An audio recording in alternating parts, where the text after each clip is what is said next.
3.7 signs of trig functions. I've got a coordinate plane here and I've got the quadrants labeled, and then we're going to be going back to the y, x, and r ratios of the trig functions.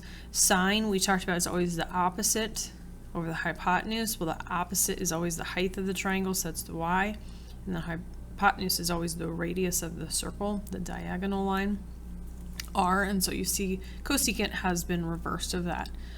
Well, if our hypotenuse or our radius is always positive, I'm going to make a note of that, r is always positive, and we talked about it does that because, for one, it's a radius of a circle, and when we're measuring things like that, it can't be negative, and then also you're using Pythagorean theorem to get the hypotenuse. That makes everything positive as well.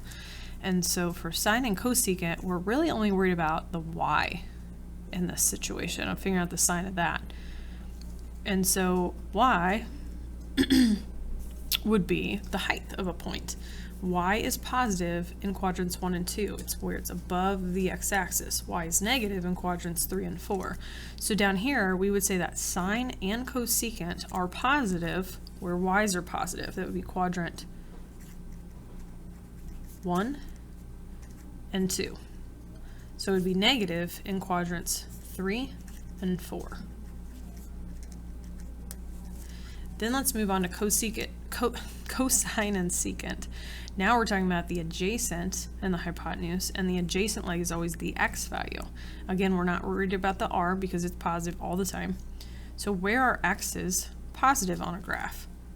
Well, to the right of the y-axis. So that would be quadrants 1 and 4, and then they would be negative to the left of the graph, quadrants 2 and 3. And then last is tangent and cotangent. They don't have the hypotenuse or r in them at all. They are just ratios of the legs. So we're looking at x and y. When we are dividing, if we divided a positive by a positive, that would come up with a positive answer, but also when we took a negative divided by a negative, that would be a positive answer. So tangent is positive in quadrants 1 and 3, the diagonal quadrants, and then it'd be negative when one of the coordinates in the order pair is negative, right? If I took negative divided by positive or a positive divided by negative, this would make them negative values in the end. So in quadrant 2 and 4, tangent is negative. So what your questions are going to ask you is, which quadrant must our angle lie if these things are true? If sine of your angle is positive, is what that means when it's greater than 0, and tangent is less than 0 or negative. So think of, where is sine positive? Well, sine is the y's. That means that it's 1 or 2. Then based on the second criteria, tangent has to be negative. Well, everything's positive here. That would leave us with quadrant 2. Okay. And the other trick that I taught you is it goes counterclockwise. All students take classes. So this is all is positive, sine is positive, tangent's positive, cosine's positive. And that can help you too.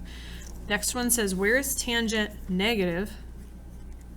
Where is tangent negative? Well, that means one of the signs has to be positive and one negative when they're dividing. So that would be in quadrant 2 or 4.